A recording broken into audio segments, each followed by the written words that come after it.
"You must go downstairs and see the 6 golden pillars," said a friend to us one day. Gertrude and I were standing on the sidewalk outside of the auction rooms. "They're beautiful. There are 6 of them. You must buy them," said our friend. We stumbled down the steep steps to the place where only cast-off objects were to be sold. Here, in the cellar of the shop, amidst old gas stoves, pots, and second-hand dishes, stood 6 golden pillars. They looked almost ludicrous amidst such surroundings. They were made from solid oak, carved by hand into intricate designs, skim-coated with plaster, and finished with gold leaf and fine brushwork. 2 pillars stood 6 feet high, Corinthian columns with 2 small angels' faces on them, as though made for an altarpiece. 2 were Ionic and finely fluted. 2 had angels and carved birds up and down the entire pillar. 6 golden pillars.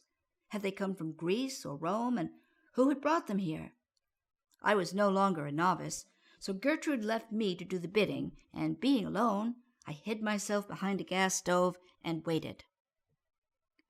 I heard a bustling sound, and as I looked up, I saw a well-known dealer pointing to the 6 golden pillars.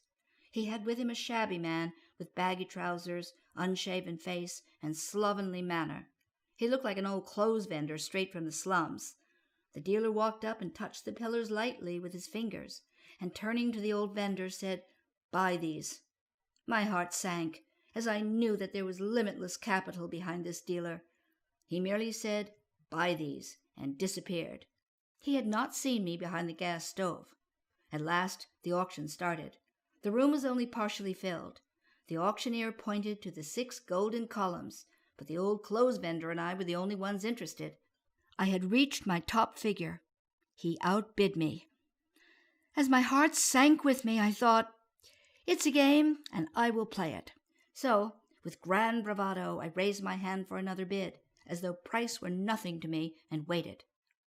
There was a long silence. Then, as I sank to my seat, I heard the words, "Gone to the girl behind the gas stove." Several months later, Gertrude and I sat on the rough plank floor of our barn.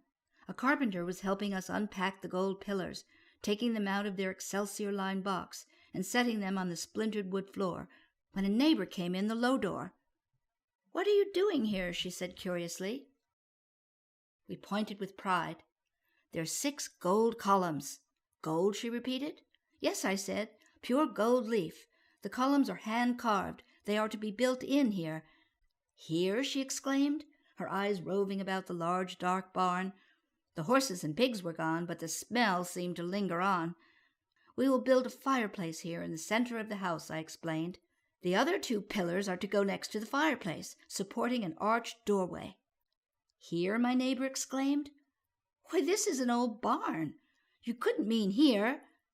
I said nothing, but I knew as I watched her vanishing figure pass through the sliding barn door that up and down Main Street would go the talk of the 6 golden pillars.